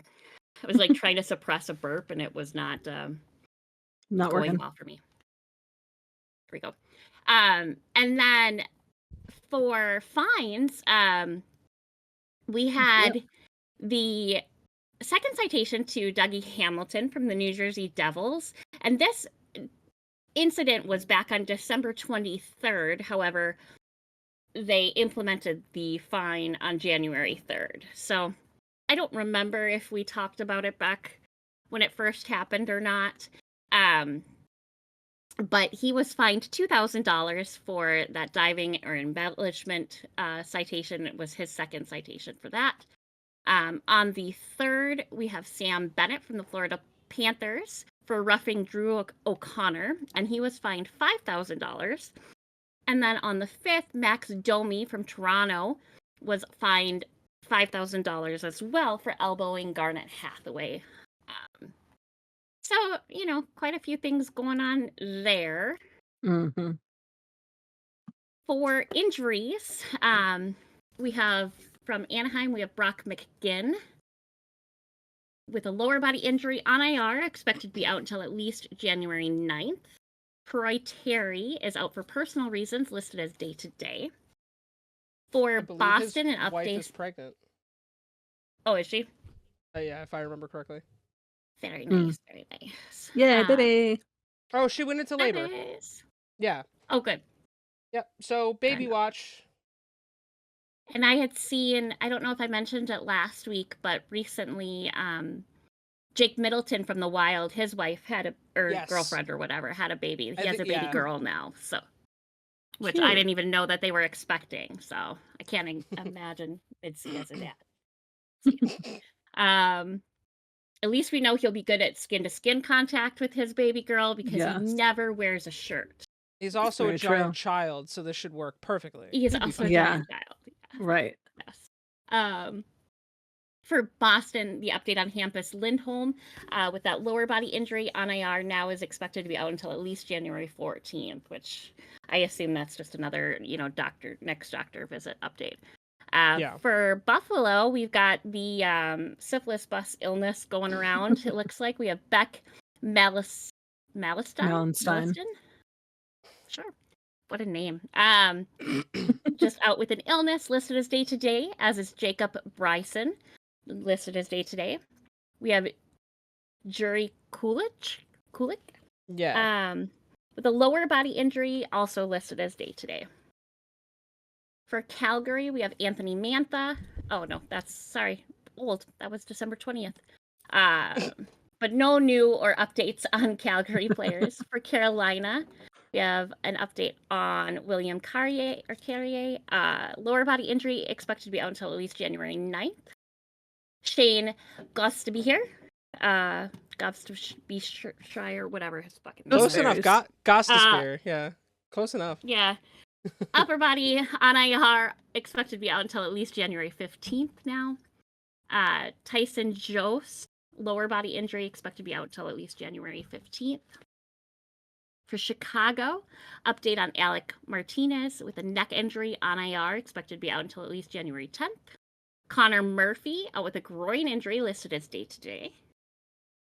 For Colorado, update on Valerie Nikushkin, a lower body injury expected to be out until at least January 14th. Scott Wedgwood, lower body injury on IR, expected to be out until at least January 14th. Oliver Kylington, upper body injury on IR, expected to be out until at least January 25th. Ooh. And then, in case we missed it last week, Ivan, he was updated on the 31st, but he's got an upper body injury on IR, expected to be out until at least January 11th. So he should be coming back soon. For Columbus, we have Justin Danforth, lower body injury on IR, expected to be out until at least January 9th. For Dallas, we have Mason Marchment, upper body injury not on IR, but upper body expected to be out until at least January 16th. For Detroit, we have Jeff Petrie, undisclosed, expected to be out until at least January 10th. For Edmonton, we have Alec Regula, knee injury on IR, expected to be out until at least January 11th. For Florida, we have Nico Mikola, upper body, listed as day-to-day. Jonah Godoyevich, upper body injury, listed as day-to-day. And Aaron Ekblad, undisclosed, listed as day-to-day. For LA, Drew Doughty, ankle injury on IR, expected to be out until at least January 20th. That was, again, updated the 31st, so I don't remember if we went over that last week. I didn't have an opportunity to update my spreadsheet like I normally do, hence some of these might be repeats. For Minnesota, we have Jacob Luco, who hasn't played since, I think he played one game in December or something. But he is update on him, lower body on IR, expected to be out until at least January 9th. Jared Spurgeon, lower body injury on IR, expected to be out until at least January 15th. But again, per Michael Russo, we don't know when or if he'll be back anytime soon. And Kirill Kaprizov, lower body injury on IR, expected to be out until at least January 9th. He as well, they're not quite sure of per Russo, but he's expected back before Spurge. Mm-hmm. For Montreal, we have Patrick Laine with an illness listed as day-to-day. Patty. David Savard, upper body injury, listed as day-to-day. Pretty much. For Nashville, we have Adam Willsby, upper body on IR, expected to be out until at least January 11th. Jeremy Lauzon, lower body on IR, expected to be out until at least January 11th. For New Jersey, we have Eric Howla, ankle, expected to be out until at least January 22nd. And Santori Hatika. I always want to say it's Hackenpaw, like Yanni? But that's not Yeah. Yanni. There we go. Hataka. Yeah. Santori is out with a shoulder injury on IR, expected to be out until at least January 22nd. For New York, we have Hudson Fashing, upper body injury, expected to be out until at least January 14th. For Mike Riley, we have a chest injury. Very specific. On IR, There's expected to be out until at least February 23rd. I'm curious as to what happened to him. Simon Holstrom, upper body on IR, expected to be out until at least January 14th. Isaiah George, upper body, expected to be out until at least January 14th. And Simeon Varlamov, lower body on IR, expected to be out until at least January 14th. Let's see if I can see what happened to... he's out indefinitely due to a heart condition. Oh. That sucks. Yeah. So he underwent a procedure on his heart back in November, and he had been dealing with a concussion. The condition was discovered when he underwent routine testing as part of his concussion recovery. Interesting. But he is expected to be able to play again at some point, but probably not this year. It could take months. Interesting. So yeah, wishing him the best. That's I hope he comes back thankful that they found it. Right. Yeah. Yeah, but luckily they were able to find it before Exactly. Could have been it way caused a worse. heart attack or something else. Yeah. Right. Could have been way worse. But yeah, definitely hearts and prayers go out to him. For sure. For the Rangers, we have Igor Shishkin. Can never say his last name. Upper body on IR, expected to be out until at least January 9th. Chris Kreider.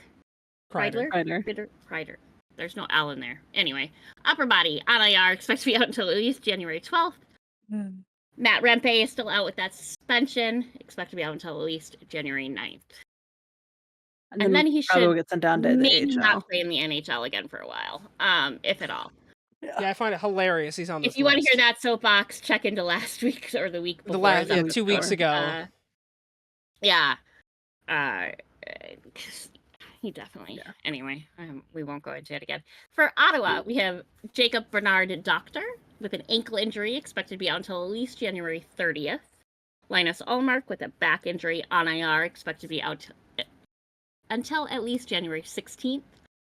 Travis Hamonic, lower body on IR, expected to be out until at least January 18th. David Perron, back injury on IR, expected to be out until at least January 9th. And Michael Amadio with a concussion on IR, expected to be out until at least January 9th. For Philadelphia, we have Samuel Arison, lower body, expected to be out until at least January 9th. And Nick Delorier, upper body on IR, expected to be out until at least January 9th. For Pittsburgh, we have Yevgeny Malkin, undisclosed, expected to be out until at least January 9th. And Philip Tomasino? Yeah, Tomasino. Lower body on IR, expected to be out until at least January 11th. For San Jose, we have Carl Grunstrom, undisclosed on IR, expected to be out until at least January 10th. Nico Sturm, lower body, expected to be out until at least January 10th. Vitek Vananek, face injury on IR, expected to be out until at least January 16th. I think he took a puck to the face or something, didn't he? Vanacek, yeah. Yeah. And Jake Wallman, lower body on IR, expected to be out until at least January 10th. For Seattle, we have Yanni Gord, lower body on IR, expected to be out until at least January 12th. For St. Louis, we have Nick Leddy, lower body on IR, expected to be out until at least January 14th. And Radek Faksa, leg injury, expected to be out until at least January 11th. No new for Tampa Bay. For Toronto, we have Jake McCabe, upper body on IR, expected to be out until at least January 14th. Callie Yarncronk, groin injury on IR, expected to be out until at least February 22nd. Yanni Hockenpah, with that knee injury on IR, expected to be out until at least January 9th, which is an update from last week. For Utah, we have John Marino with a back injury on IR, expected to be out until at least January 18th. Robert Bertuzzo, lower body on IR, expected to be out until at least January 14th. And Connor Ingram, upper body on IR, expected to be out until at least January 14th. That sucks whoever has For him in our Vancouver- fantasy league. I That know. sucks. Yeah. You know, but at least he'll hopefully be back soon. I know he's been out for a while, but He's been Unless he was off and out on. and then- So yeah, he's been off and on. So I was about We'll to see. correct myself and go, no, he was back for a hot second and then went back out again. For Vancouver, we have Thatcher Demko, back injury listed as day-to-day. Dakota Johnson with a leg injury on IR, expected to be out until at least January 14th. And Dakota Elias Joshua. Pettersson- Dakota Johnson is not playing Jesus. hockey. Yeah, sorry. Thank you. Sorry. I think I read Joshua and Pedersen at the same time. Yeah. Or my But brain if did anyway. Dakota Johnson gonna starts playing try hockey and gets injured, we order. will report on it. we will absolutely Correct. report on it for sure. Yeah. We will. Elias Pettersson, undisclosed on AR, expected to be out until at least January 8th. Which is what, tomorrow? Today? Yeah, tomorrow. I have no concept of day of the month anymore. Yeah. What For year is Vegas, it? we have Ivan Barbashev, upper body on AR, expected to be out until at least January 11th. Nicholas Roy, upper body on AR, expected to be out until at least January 9th. For Washington, we have, I know we talked about it last week, but Sonny Milano on AR, expected to be out until at least January 28th. He's been skating. Which, We've seen him, so Yeah. that's good. That's good to Good. know. Good. to hear. yeah, that was updated last Tuesday. I just didn't remember if it was before or after the recording that it was updated. So, and lastly, for Winnipeg, we have Dylan Sandberg, foot injury on IR, expected to be out until at least January 14th. Colin Miller with a neck injury, expected to be out until at least January 20th. Hayden Fleury, update with that lower body injury on IR, expected to be out now until January 16th. And Mason Appleton with a lower body injury on IR, expected to be out until at least January 14th. And that Nice. is what we have for injuries. Well, thank you very Oh, yeah. much. Chris, do we have very some fantasy hockey updates? Yes, we do have some good news. I guess for some people, some bad news for some other people that didn't win this week. But in the Fantasy Hockey League, week 13 just wrapped up, the week between December 30th and January 5th.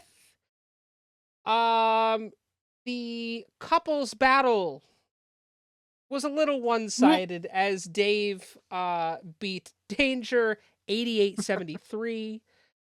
Dave is now 1 win away from a 500 record, Yeah. which is insane. And we had the same record going into that week too. Mhm. Yeah.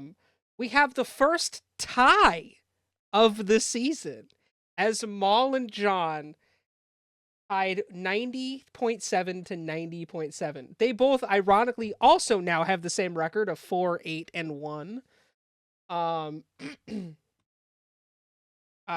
Drew beat Matt. He beat him 87-82. Dee getting back into her winning ways eventually. It seemed Hell like it yeah. finally got going for her again. 104-87 over Marcello. I've And won a I couple have- weeks in a row now. It's 2 weeks in a row now, yeah. Something like that. And I avenged my loss last week. I avenged my first loss of the year by beating Wes by 42 points. Yeah.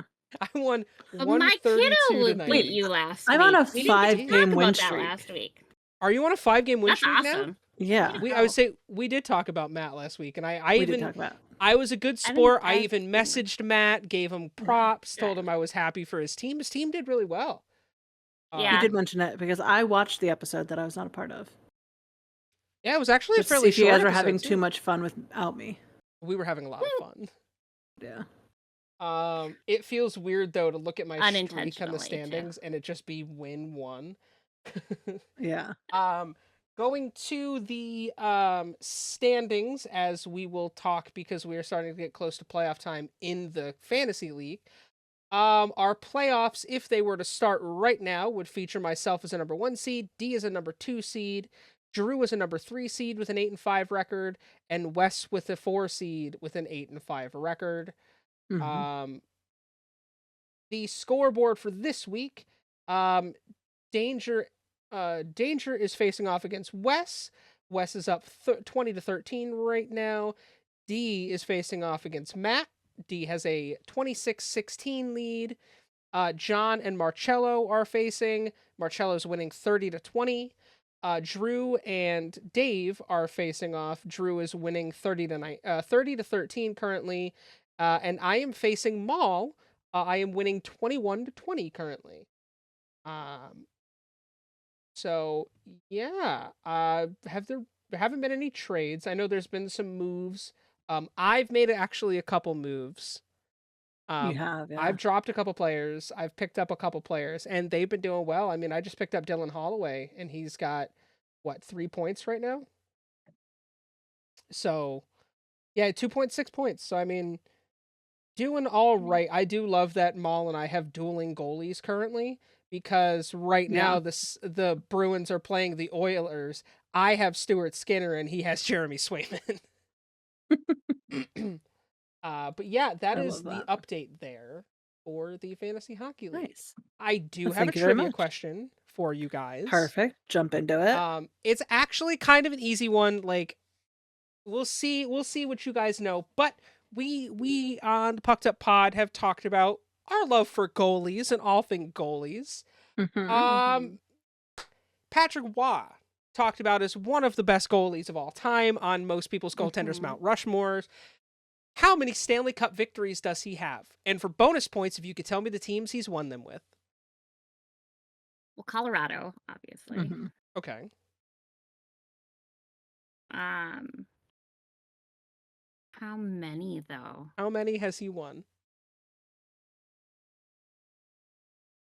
I'm going to guess 5. Okay. I was going to say 4. D is correct. 4. Yeah. Now, I'll give you a hint. You got the first of 2 teams correct. So, Colorado Avalanche, he won in 96 and 2001, but he won 2 other Stanley Cups with one other team. Probably most notably the other team he played for. Yeah. And it's a Canadian I was going to say he... The Canadiens? Montreal? Correct. It was Montreal. Yeah. 86 and 93. I was like, am I going to get that wrong? Of the last Canadian I was going to say, like, it had to have been long, because I only ever remember him playing for Colorado. Yeah, because he played. He left. There's he some went drama to play there. with Quebec for a year, and then they left. Yeah. But yeah, there is a lot of spicy drama. Yeah. But yeah, I figured I'd make this one easy because last week I kind of hurt Danger's brain, and I felt a little bad. Yeah. But yeah. Good shit though. Here's one more that you guys should probably get actually easy. Their brash and tough style gave the Philadelphia Flyers what colorful nickname in the 1970s? What was you both it? know Sorry. this. Oh my god. No, I know this. Their brash and tough style gave the Philadelphia Flyers what colorful nickname in the 1970s? It's the something street. Oh, fucking. God damn it. Pay attention to that. I'm right though. You're on the right track. It's because the Broad it's Street Bullies. Broad Street Bullies. Broad Street Bullies. Oh, there you go. That I couldn't remember. It's the street that they're fucking. Sounds like a wrestling tag team. That's so. That is one of those trivia questions that like you can't think of, but the second you say it, it's like, oh fuck, I knew the answer to that. No, it was one of those things where it's like I know that it's the something street Bullies, but I couldn't remember the name of the fucking street. That was back when the Flyers were good. Yeah. Yeah. Broad Street Bullies. Yes, I think that does take us, into the most popular segment, which is the NHL Obscure Player of the Week. Thank you. So our player this week we want to talk about is Ozzy Weisblatt. Born 2002 in Calgary, Alberta, Canada. He is a right winger for the Nashville Predators. He was drafted 31st overall in the 2020 draft by the San Jose Sharks. Fun fact about him, and this is something that we talked about in the group chat and stuff. But he was born to a woman named Kimberly White, who, as a deaf single mother of 5 children, taught all of the children sign language as their first language. And it was a really big deal that recently, over the past week, he played his first career game in the NHL. He had 101 career starts in the AHL. He had 12 goals, 23 assists, 85 penalty minutes. In 15 career starts in the playoffs, he had 2 goals, 7 assists, 12 penalty minutes. Also represented his country twice, winning winning a silver medal in the Hilka Gretzky Cup. Which is pretty cool. But made his NHL debut with the Nashville Predators. I want to say it was last Thursday. Yeah, it was last week. Yeah. But he in interview had said that ASL was his first language and had to actually learn English. Yeah. But big ups to Kimberly White as a single mother. A deaf woman raising 5 children. 4 of which are boys who all played hockey. Yes. Yeah. And to make the sacrifices she did to make sure her boys could play hockey. Very interesting names. So you have Ozzy, Ocean, Orca, Oasis, and Oceana. Yep. all great names. I honestly, I do like all of them. I think 10 they're out of all 10. great. Oceana for a girl is a gorgeous it's name. Beautiful. Yeah. Oh yeah. Yeah. But yeah, I think we wanted to make him the star this week, or the obscure player this week, because he is the first player to be whose first language is ASL, and we've not seen that before. And as we got ready for the Winter Classic, which was also broadcast for the first time in ASL this year as well, he was a big part of the promotion for that, for getting fans pumped about the accessibility. And I think that's just really cool. Both of his parents are deaf. Both of his parents are deaf. But no, that's, and we champion all of that stuff on the podcast all the time. And I think for all of us, it was really important to highlight a player, and he's young, 22, getting his first start in the league. I look forward to seeing what he can do. His mom was at the game, and he was able to flip a puck to her at warm-ups, which I thought was really pretty cool. Yeah. No, I'm hyped to see what he can do. I mean, 35 points in 100 games is not bad for the AHL. So we'll see if he can get some fourth line stuff and maybe pop off in his career. Well, I think with that sort of concludes our show for this week. If you have a question of the week for us, please put it in one of our comment sections. We got TikTok, we got YouTube, we got other things. You can put it in any of those places. If you haven't already liked this video or this podcast on whatever app you're listening to or watching it on, be sure to do that. It actually does help us out a little bit. And if you've liked all the dumb shit coming out of our mouths, give us a follow. We're here every week. We talk about things happening around the league, and we would love for you to be a part of that conversation. You can send us questions of the week by email, by carrier pigeon. You can send us a message in a bottle. None of us live near a body of water, but we'll get it somehow. That's not true. I do. Oh, you do live near a body of water. Yeah. I don't think it's a message in a bottle kind of body of water. No, it is. No. I live by the ocean. Oh, I guess. Anyway, send us your shit. That's all we want from you. Exactly. But yes, we will be here again at some point. So come join us. If you haven't joined our Discord, please do. We love to talk all things hockey and sports in there as well. So join in the conversation on that side too. Other than that, that's it. We've got nothing more for you. It's time for you to go home. You can't stay here. And we will see you, Mother Puckers, in the face-off circle next week.